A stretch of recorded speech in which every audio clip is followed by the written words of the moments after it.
Do you want to know? Good morning, students. So before discussing LC oscillations, we will discuss energy stored in an inductor and energy stored in an capacitor. So students, this question is asked in 2014, 2012 in CBSE.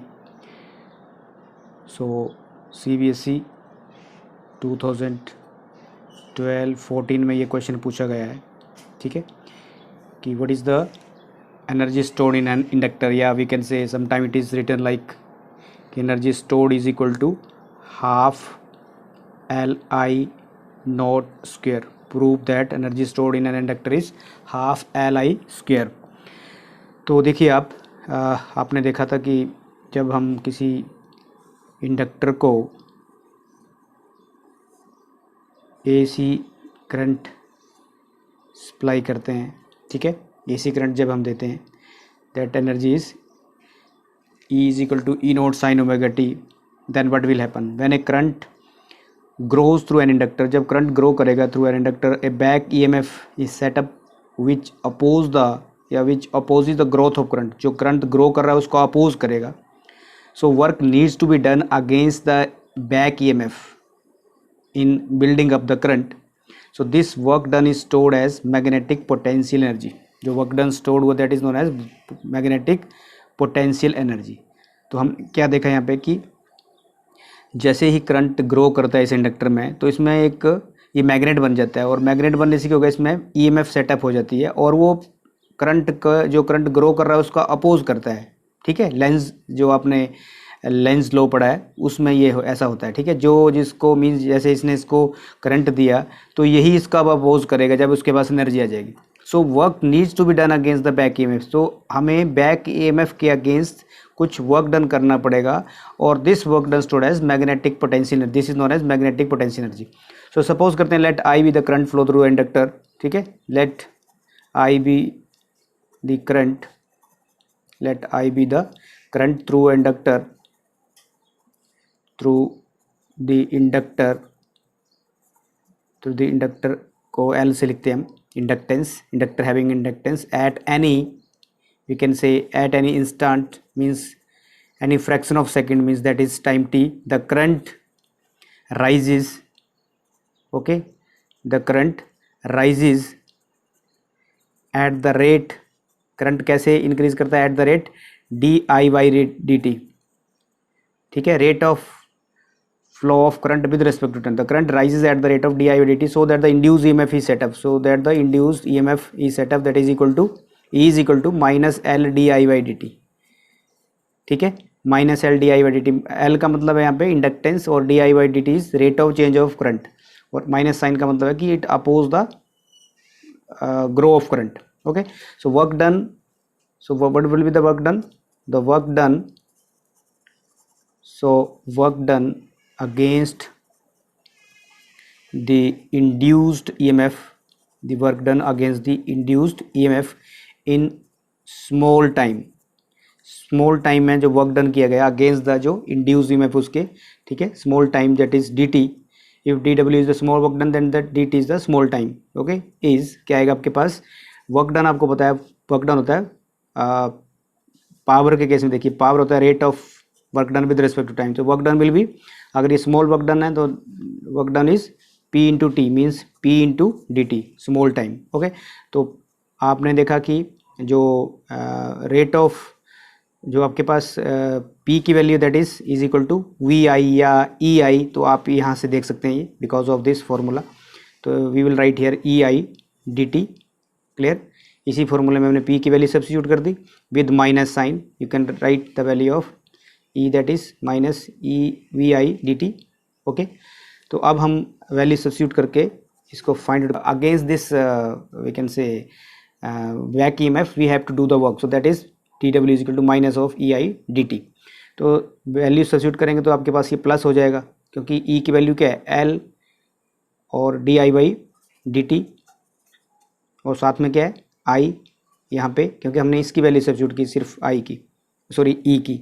सो ये बन गया आपके पास I dt. आप देखिए dt से dt cancel हो गया, आपके पास क्या बचेगा, सिर्फ Li di. तो हमें फाइंड आउट करना है एनर्जी स्टोर्ड, ठीक है, work done as the magnetic energy stored. So total amount of work done, तो हम we can write here the amount of work done, amount of work done in building, amount of work done building the, yeah, we can say building up the current, building up the current from, कहाँ से, from 0 to I note maximum current is, या यहाँ पे लिख सकते हैं total, the total amount of work done in building up the current from 0 to I nought is. So work done का क्या आएगा आपके पास, डी डब्ल्यू की इंटीग्रेशन आएगी आपके पास डब्ल्यू, जैसे डी एक्स की इंटीग्रेशन एक्स आती है तो डी डब्ल्यू की डब्ल्यू। सो कहाँ से कहाँ तक, from 0 to I nought maximum current तक, तो आपके पास इसका इंटीग्रेशन कर देंगे D I D L I D I, okay, L I D I. So L is constant, integration of I D I is I square by 2, X power N formula use कर सकते हैं आप, 0 to I note, limit उस तरफ चला जाएगा, मैं यहाँ पे फिर से लिख देता हूँ, integration of I D I is equal to I square by 2, अगर लिमिट है 0 टू आई नोट तो लिमिट इस तरफ चला जाएगा 0 to I nought. So this is the definite integral, okay. So that there is no constant, constant नहीं लिखा हमने क्योंकि ये डेफिनेट इंटीग्रल है। तो आपके पास क्या जाएगा, ये बाहर लीजिए, 1/2 is taken outside L, और I note square upper limit put किया माइनस लोअर लिमिट, तो आप यहाँ देख लीजिए L/2 कर दिया मैंने, यहाँ पे अपर लिमिट हो गया आई नोट स्क्वेयर माइनस 0, ठीक है, तो ये बन गया यहाँ से half L I note square. So this work done, so we can write here this work done is stored as the magnetic potential energy that is U in the inductor. तो ये क्वेश्चन 2 बार पूछा गया था, इसलिए आप ये 2 marks का 2.5 का क्वेश्चन पूछा जा सकता है, 3 मार्क्स का क्वेश्चन पूछा जा सकता है। So you should revise this question. So this is the final that work done stored as energy that is half L I note square, क्योंकि हम एनर्जी को U की फॉर्म में लिखते हैं या इस तरीके से लिखते हैं। So this is work done stored as energy. So this was our energy stored in inductor. अगर हम एवरेज, कई बार क्वेश्चन ये भी आता है कि व्हाट इज द, या prove that the ideal inductor does not dissipate power in an AC circuit we can say, तो ये भी क्वेश्चन 2008 में पूछा गया था। तो इसका आंसर 0 आएगा, लेकिन आपको प्रूव करना पड़ेगा, you have to prove this की what is the average power of with an inductor, so that power will be 0। इसकी जरूरत नहीं क्योंकि हमने पीछे भी डिस्कस किया था। So second we will discuss energy stored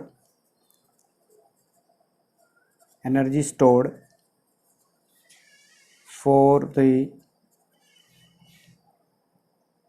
energy stored in a capacitor, energy stored in a capacitor, energy stored in a capacitor,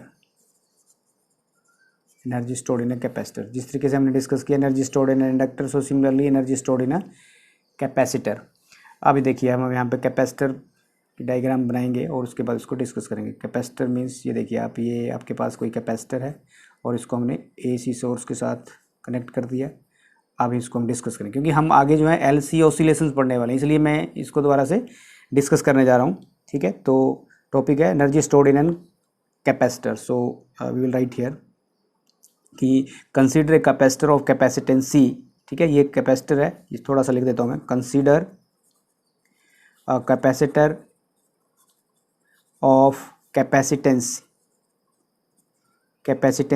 C, ठीक है।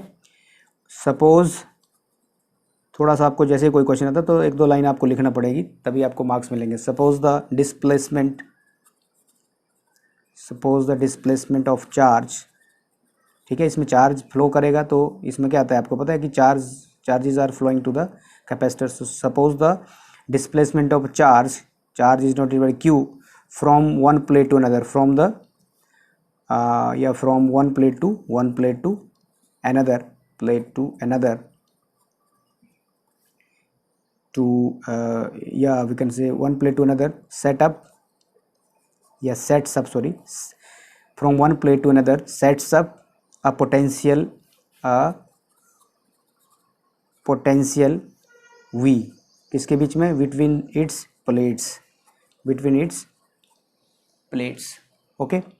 then क्या पोटेंशियल डेवलप होगा, then the potential will be V Q by C, क्योंकि आपको पता है कि Q is equal to C V formula है, ये आपने पढ़ा हुआ है, ठीक है। Because Q is equal to C V, जितना ज़्यादा चार्ज होगा उतना ज़्यादा पोटेंशियल डेवलप होगा, और C is the capacitance of that particular capacitor. So ये आपके पास पोटेंशियल सेटअप होगा। So V is equal to Q C. आपको यहाँ भी U की वैल्यू फाइंड आउट करनी, तो आपको वर्क डन फाइंड आउट करना पड़ेगा, सेम जैसे हमने पीछे किया, ठीक है। सपोज नाउ, ऐसे सपोज करते हैं, suppose now a small additional charge, ठीक है, एडिशनल चार्ज, थोड़ा सा चार्ज मीन्स डी क्यू, जैसे हमने वहाँ पे पीछे लिखा था डी आई लिखा था, यहाँ पे डी क्यू, ठीक है। Be displaced from one plate to another, ऐसा कुछ हम सपोज कर रहे हैं कि सपोज करिए कि छोटा सा additional charge D Q be displace from one plate to another, ठीक है। Then the work done is, then work done का फॉर्मूला है work done is equal to force into displacement, लेकिन यहाँ पे पोटेंशियल है तो हम पोटेंशियल की बात करेंगे, यहाँ पे हम फोर्स इंटू डिस्प्लेसमेंट नहीं लिखेंगे, क्योंकि वर्क पोटेंशियल किसके बराबर है, work done by charge. So work done किसके बराबर आएगा आपके पास, V इंटू डी क्यू। क्यों लिखा मैंने डी क्यू, क्योंकि very small amount of work is done, therefore we are writing D Q. तो we will substitute the value of this V from this equation, that is Q by C into D Q. देखिए अब बिल्कुल simple हो गया, अब total work done find out करेंगे हम, ठीक है। Now the total work done in displacing a charge, small of work done in displacing a charge Q, कहाँ से कहाँ तक, from one plate to another is, देखिए तो आपके पास वर्क डन का फॉर्मूला था, तो डी डब्ल्यू की, चलिए यहाँ पे लिख देते हैं, डी डब्ल्यू की इंटीग्रेशन आ गई W, और कहाँ से कहाँ 0 टू Q तक, मीन्स मैक्सिमम चार्ज तक, एक प्लेट से दूसरी तक हम उसको लेके जाएंगे। तो हमने पहले एक चार्ज को भेजा, फिर दूसरे को भेजा, then third, similarly. So we are simply writing, we are integrating. ऐसा जब होता है आपके पास कि एक चार्ज को लेके जाएंगे, suppose millions of charge are there, then how you will move from one point on, then you will do integration here. So this is integration 0 to Q, that is Q by C, इसकी integration करेंगे D Q. और देखिए अब जो चीज़ means आपके पास means यहाँ पे इसकी इंटीग्रेशन करेंगे तो आपके पास क्या आएगा, C को बाहर लीजिए, तो 0 टू Q और Q डी क्यू, ठीक है। तो इसका मतलब यहाँ पे ये वेरिएबल है, तो आपके पास आएगा 1 by C Q square upon 2, Q square upon 2, 0 to Q। अब देखिए अपर लिमिट और लोअर लिमिट का फॉर्मूला अप्लाई कर दीजिए, ये 2C बाहर ले लो, ठीक है, और अपर लिमिट पुट किया तो क्यू स्क्वायर माइनस 0, क्योंकि upper limit minus lower limit, formula क्या है, upper limit minus lower limit, ठीक है। तो अपर लिमिट आपके पास Q, तो आपके पास क्या गया है, 1 by 2 Q square upon C। अब इसको रीअरेंज करके लिखेंगे, क्योंकि Q की वैल्यू क्या होती है आपके पास, CV। तो इसको अगर हम इसको ओपन करें तो इसके बन गया CV का whole square by C। So now we can write 1 by 2 और C स्क्वायर है, ये देखिए आप 1 by 2 C square V square by C, तो C से C कैंसिल, एक C बच गया, तो 1 बाई 2 CV स्क्वायर, डायरेक्ट भी आप इसको लिख सकते हैं, ठीक है। तो ये आपके पास रिजल्ट आ गया work done. So this work done stored as energy. So energy का फॉर्मूला क्या आ गया, यही वाला formula, this work done stored as energy, that is 1 by 2 CV square. तो आपके पास ये फॉर्मूला आ गया कि एनर्जी स्टोर्ड इन ए। ये क्वेश्चन अभी आया नहीं है शायद, तो ये क्वेश्चन भी आ सकता है, तो इसलिए आप इसको भी क्वेश्चन को भी तैयार कर सकते हैं। सो अब इसका हम यूटिलाइजेशन करेंगे LC oscillations. So our next topic is LC oscillations.